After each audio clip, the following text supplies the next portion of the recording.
مرحبا فيكن أحبائي، كيفكن؟ اشتقت لكن كتير.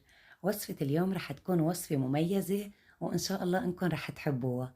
اليوم رح نعمل مع بعض ألذ وأطيب كيك من دون بيض ومن دون خلاط، بسموها عنا الصفوف، بمكونات متوفرة بكل بيت وبطريقة سهلة واقتصادية وناجحة 100%.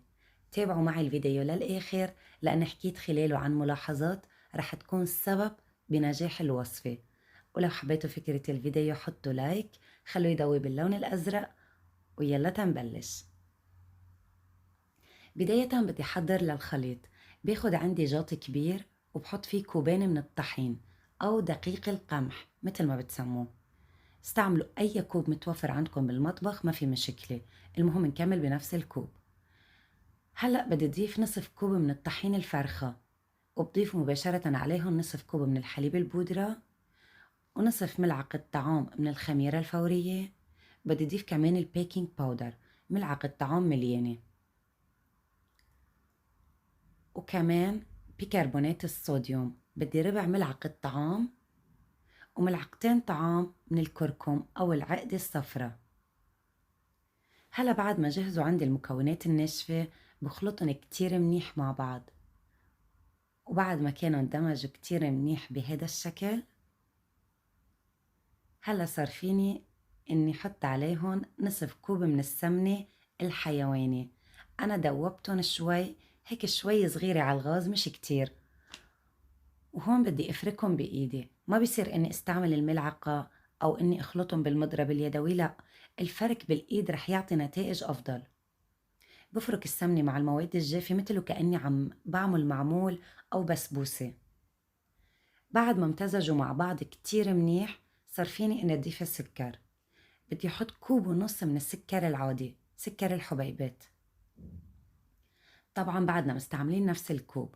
بضيف عليهم مباشرة كوب ونصف من المية الدافية. ما لازم المية تكون باردة أو سخنة أبدا، لازم تكون دافية.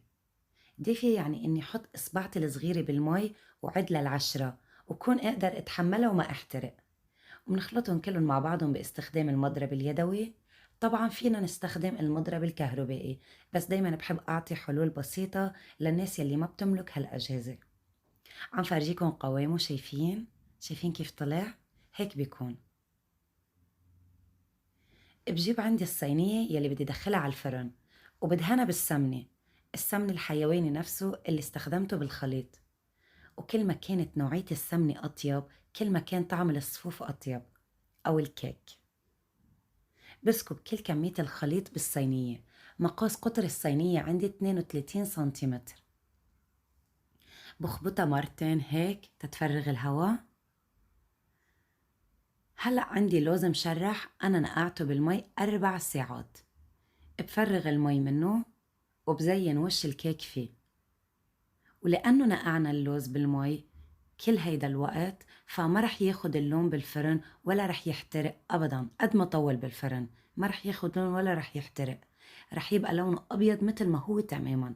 هلا صارت جاهزة الصينية تدخل على الفرن.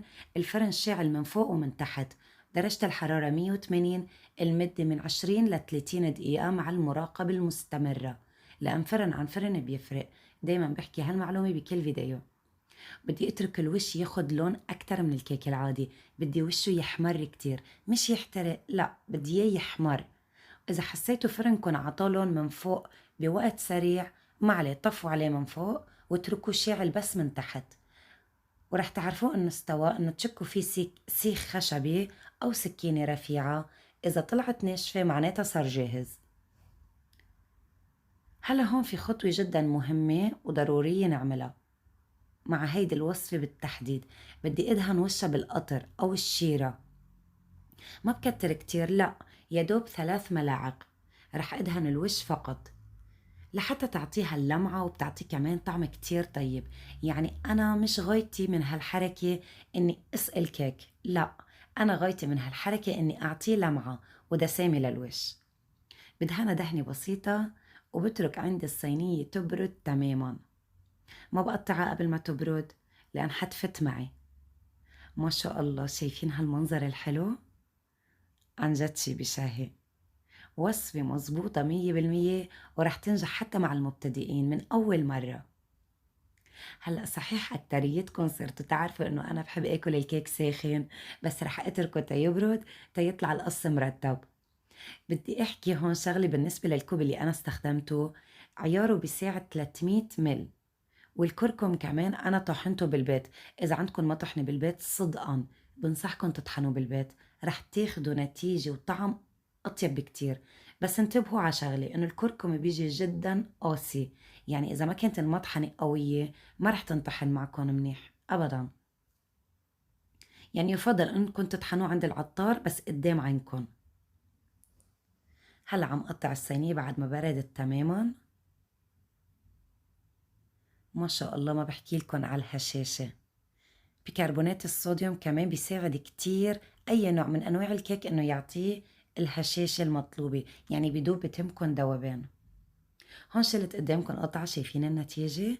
ما شاء الله أكتر من رائع. شو بحكي لكم على الريحة؟ الريحة لفت كل البيت. ريحة هالكيك أو الصفوف أنا بقول نزلت لتحت على الشارع. وشايفين كيف اللوز ده الأبيض ما غير لونه أبدا. وإذا بدكن هلأ تقوموا تعملوها للوصفة وما عندكن وقت لتنقعوا اللوز، معلي اغلوه على النار مع شوية مي، يعني خلوا المي تغمرون وخلوه يغلي لمدة نص دقيقة، يعني 30 ثانية، وصفوه من المي وغسلوه بالمي الباردة، وكمان ما رح يحترق معكم بالفرن بوعدكن. يعني صدقًا ما في أطيب وألذ من هيك وصفات مع كباية الشاي أو فنجان القهوة أو النسكافيه، إذا كان عند الصبح أو العصرونية، يعني بتحسوا بتاكلوا قطعة حلو بتفش الخلق. ومثل ما شفتوا مكوناتها جدًا بسيطة ومتوفرة. وفي شغلة كمان حابة أقولها، إذا ما بدكم تستعملوا السمنة أكيد فيكم تستبدلوه بالزيت، بس أنا بلاقي إنكم رح تاخدوا الطعم الحقيقي بالسمنة. بس إذا كنتوا حابين تعملوه بالزيت حطوا نفس العيار، يعني نصف كوب.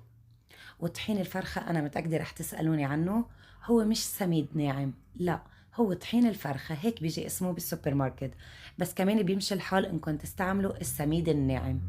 أنا أحيانا ما بيكون عندي طحين الفرخة فبستعمل السميد الناعم وكمان بيمشي الحال. هون على السهرة أنا عملت فنجان قهوة وقطعة من هالحلو اللذيذ. يعني شو بحكي لكم على الطعم، عن جد أكتر من رائع، خيال. بنصحكم جربوه، اكتبوا لي رأيكم بالكومنتات. على فكرة هيدي الصينية دغري خلصت عندي، ما شاء الله الله يبارك. تاني يوم كانت خالصة، عكتر ما العيلة عندي حبتها خلوني تالت يوم أبدا تالت يوم أعمل صينية جديدة. هلا رح صور لكم الصينية التانية كيف خلوني أعملها. هيدي هي، شايفين صورت لكم إياها؟ بس هون ما صفصفت لهم اللوزات، لا، هون رشيتهم رش، وكمان ما نقعت اللوز قبل ب4 ساعات. هون غليتهم بالمي مثل ما قلت لكم، غليتهم وغسلتهم بمي باردة ونشفتهم ورشيتهم فوق الكيك. وهذا كان الفيديو تبعي لليوم أحبائي، بتمنى من كل قلبي تكونوا استمتعتوا، وأهم شيء أهم شيء تكونوا استفدتوا. يعني بتشكركن كتير على كل كومنت حلو عم تكتبوا لي إياه. آخر شي بقلكن إياه إني بحبكن كتير. باي.